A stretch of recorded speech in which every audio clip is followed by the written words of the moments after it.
Uh, so hello everyone, I'm Dr. Varalakshmi. I work out of Mumbai, India. And as Simon's very generous introduction spoke at length about the kind of stuff that I've been doing, the important thing that I would like to speak about, three issues.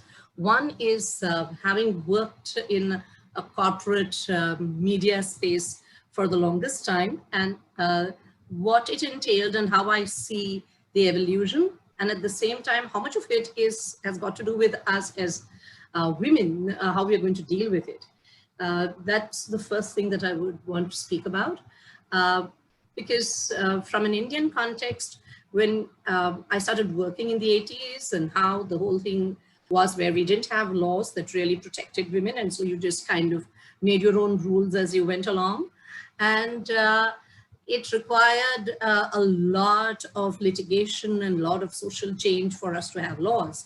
But what it has done is, with more and more women coming into the workplace, women are looking at support groups now, unlike what it was then.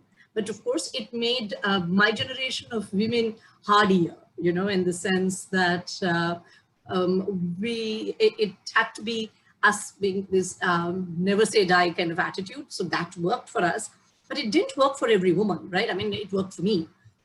So it involves every woman being able to stand up.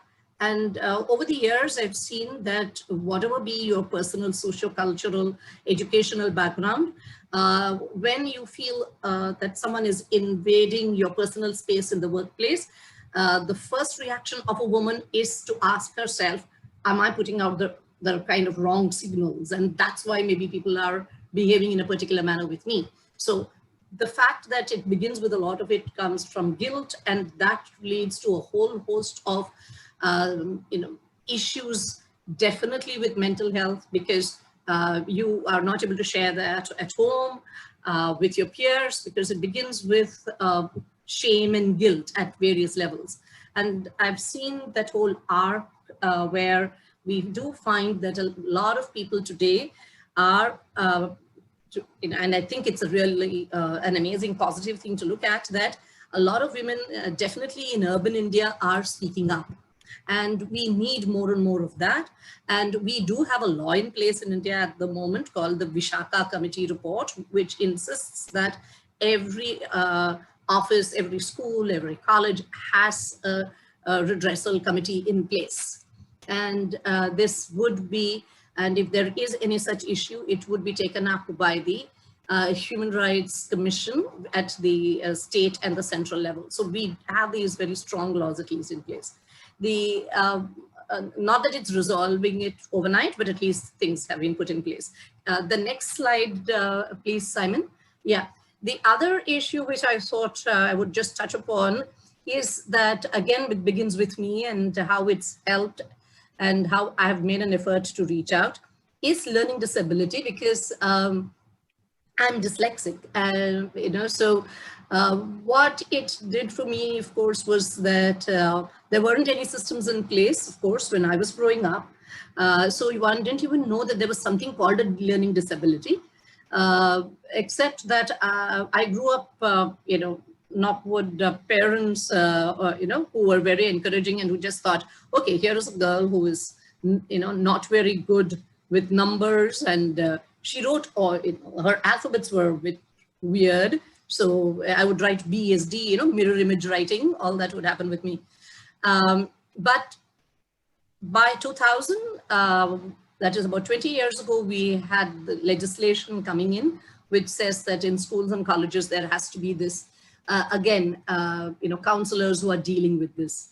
Now, what it does, of course, is that in the workplace, it began with people calling you dumb, stupid, that kind of language, that is, as a child, to be labeled, right? That it took a long time for society to actually come to terms with the fact that this is not to in any way point out a certain deficiency in the child, but the fact that this child is smart in n number of other ways, but just has a learning disability. Now, all this again puts a lot of pressure on the child, and definitely in school going years.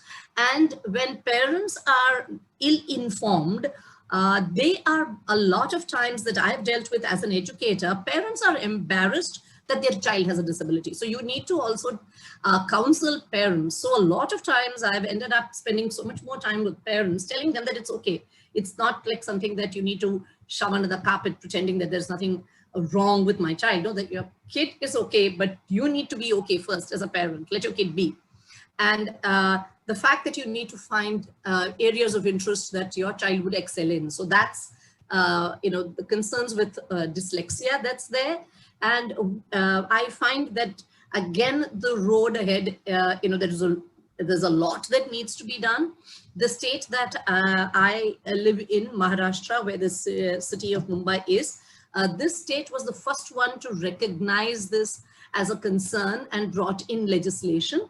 And it's taken another 10, 12 years for other states to actually also get involved and also recognize this. So we in schools and colleges recognize this to the extent that there are projects are given instead of subjects, certain tests are, the kids are not allowed, there's no need for them to take it. They're allowed to drop maths. So this kind of thing is really being looked at. Now, so these are a couple of things that I went through. And I also see that from my space, how I'm able to reach out to, be it in the women's space or in the learning disability space. The next one, please, Simon. Also, the other concern is from an Indian context, of course, the LGBTQ space, because again, we have had a recent law which has decriminalized the LGBTQ space, where until then it was a crime, so you would just literally end up in jail in India. So, and ironically, according to the Indian mythology and the whole, that kind of religious social space, it is pretty much accepted, okay? And then when British Raj happened, it actually came with that. The British came and put this law into the Indian space and said that it is illegal for this whole LGBTQ space to even exist. Interestingly, the British law back in England, you guys changed the law in your country way back in the 60s. We held on to a law that you made and refused to let go until about 2 years ago. So we now have finally a law. We are still fighting for the right for them to be legally married. Now that's another issue, but that's one discussion for another day. We have had to deal with that as students. I can talk about that in a bit. I'm running out of time. Can I just go to the last one, please? The next slide. Yeah, I thought this is something that we need to perhaps discuss, and everyone needs to go home, and all office spaces must talk about this. I'm working on this with the couple of NGOs that I work with, okay, where we are concerned with the long-term impact of not just sitting at home, but what happens to us when we have to go back to the old normal. How do you deal with family? Because your kids are used to you being at home. Yeah, if you have parents with you or are living around you, they're used to having you around, and you're just a phone call away or a visit away. Your travel arrangements, because you're used not, which means you have to leave from home early and you're going to come home late. Your routines are going to get affected. And how comfortable are you going to be in a workplace, in a crowded train, in a crowded bus, and in a crowded office? All this is going to affect each and every one of us in a big way. We need to start preparing ourselves, and we must have help groups. We must start telling one another, saying that whether it happens 6 months from now or 1 year from now, it's not going to be easy to make this transition back to that so-called old normal. And a large number of us are going to feel, one, guilty that we are leaving family behind.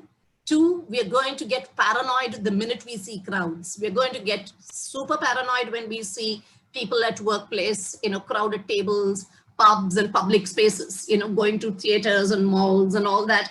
We're going to get paranoid. So are we as a society recognizing this And we are actually talking about this here.